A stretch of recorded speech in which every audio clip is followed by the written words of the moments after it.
السلام عليكم ورحمة الله تعالى وبركاته. اليوم جبت لكم وصفة ممتازة للمطلوع، خفيف هشوش كي الريشة ما شاء الله، بلا تعب، بلا ما تعجنيه، بلا ما تدلكيه. فقط عندي مكون سحري انا نضيفه للمطلوع تاعي باش يجيني خفيف كيما هك. فهاد الوصفة واش راح ندير انا عندي لهنا كاس تاع ماء دافي مع كاس تاع سميد، يعني مهما يكون نوع السميد، انا لهنا نستخدم السميد رطب. عندي نصف ملعقة كبيرة خميرة فورية مع ملعقة صغيرة سكر. نحط الماء دافي تاعي ونحط معاه الكاس تاع السميد، وراح نزيد له الخميرة والسكر.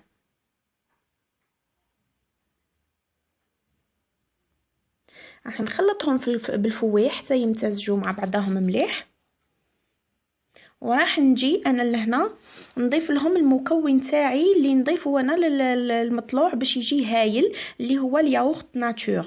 انا في هذه الكميه راح نضيف نصف علبه، اي ما يعادل يعني ملعقه كبيره مملوءه. فوالا، يعني هذا المكون راح يعطيها نتيجه هايله جدا. انا واش راح ندير، راح نخلط هذو المكونات بالفوي حوالي دقيقه او دقيقتين حتى فوالا هاو يصبح الخليط تاعي كيما هك، يعني متجانس ورطب، تحسوه رطب.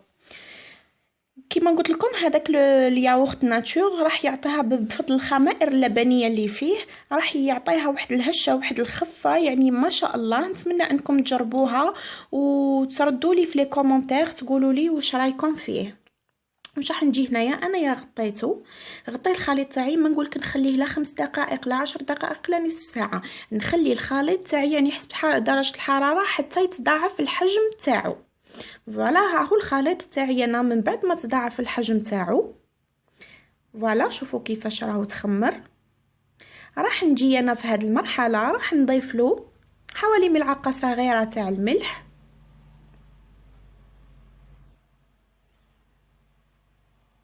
يعني الملح حسب الرغبه. المهم الملح ما نحطوش في الاول باش ما يفسدليش ليفي تاع الخميره. الملح راح نحطوه في هذه المرحله. وراح نضيف انايا كاس فرينه، يعني في هذه الخلطه كش صح قداه، يعني استهلكت لي كاس وربع فرينه. دوك تشوفوا لاسبي تاع العجينه كيفاش نتحصلوا عليها. انا مش حنشف العجينه نهائيا. عندك قلت لكم شوفوا، السر الاول هو الياغورت ناتور. ثاني سر هو اننا نخلوها حتى تخمر ويتضاعف الحجم تاعها. دوك كي نجيو نضيفوا لها الفرينه ما لازمناش نشفوها، وهذا هو ثالث سر تاع المطلوع باش يجيكم مليح. الا كان شفتوه ماهوش راح يجيكم هشيوش وراح يجيكم معجن وثقيل. اهم حاجه انه يجيكم خفيف. فوالا، شوفوا لاسبي تاع العجينه تاعي كيفاه. انا راح نزيد لها حوالي ربع كاس. فوالا، يعني بلا ما تدلكو، بلا ما تعجني، بلا ما يخرج لك مطلوع تاع الحراير، يعني ما شاء الله. نتمنى انكم تجربوه وتردوا لي الخبر. فوالا، نعمل يعني العجينه بيدي بهذه الطريقه. شوفوا كيفاش، وكانني نعبز فيها حوالي دقيقتين فقط هكا باش تتلم لي مع بعضها. هذا مكان يعني ما تحتاجش للدليك.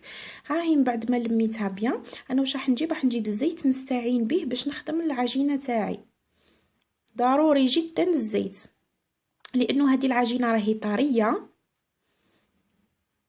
فوالا،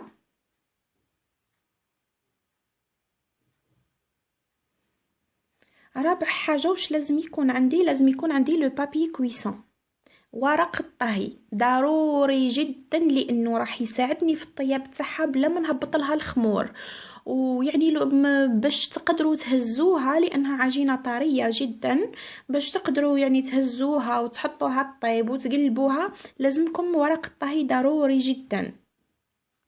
شوفوا كيفاش هزيتها انا. فوالا كيما هك، وراح نحطها مباشره فوق ورق الطهي، ونحاول اني نطرحها بيدي بالاستعانه بالزيت.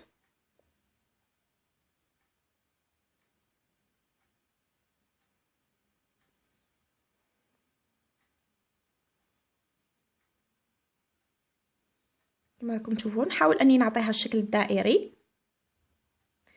ونستعين بالزيت نكمل نطرحها.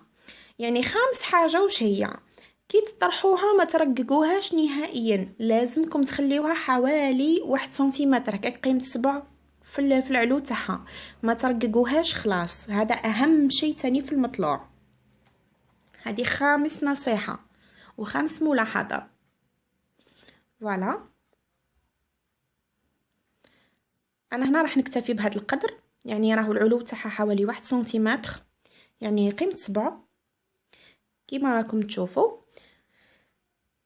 واش راح ندير؟ انا راح نجي نغطيها بحاجه اللي ما تلامسهاش، ما تقيسهاش. باغ اكزومبل انا راح نجيب مقله، عندي مقله راح نغطيها بها، ماشي راح تقيسها، وراح نخليها حتى يتضاعف الحجم تاعها، يعني راح تزيد في العلو تاعها، راح يتضاعف العلو تاعها. يعني الا كان ما عندكمش حاجه كيما هكا باش تغطوها، تقدروا تغطوها بحاجه اللي تكون خفيفه، لانه اذا غطيتوها بحاجه ثقيله مش حتخليها تخبر مليح. عفوا انا لهنا جيت باش نطيبها. الطاجين سادس حاجه انه الطاجين لازم يكون سخون مليح، لانه الطاجين الا ما كانش سخون ماهيش راح تزيد تضاعف في الحجم تاعها في الطاجين. انا راح نحي هاد الحواف فقط باش يعني ما يتحرقوليش على الجناب.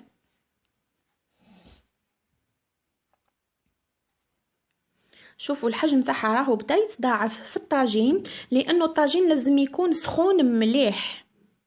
اذا كان الطاجين تاعك ماهوش سخون ماهيش راح تنجح لك تاني، هذا شرط ضروري في المطلوع. دوكا الان راح يتضاعف الحجم تاعها، راح تبدا تتحمر من التحت. كي تبدا تتحمر انا واش راح ندير؟ راح نقلبها. فوالا انا راح نجيب صرفيطه باش ما تحرقنيش، يعني نستعين بها، وخصوصا المبتدئات واي وحده مبتدئه راح دير هذا المطلوع راح يجيها هايل ما شاء الله. فوالا شوفوا كيفاش قلبتها بالاستعانه بالصرفيطه، وراح نحي ورق الطهي تاعي هذا، راح ننزعو. فوالا راح يعاوني بزاف بزاف. نزيد نقلبها على الجهه الاخرى حتى نطيبها، ومن بعد نحوشيها على الحراف، يعني نزيد نطيبها على الجناب، يعني من تحت الطاجين، من حرف الطاجين.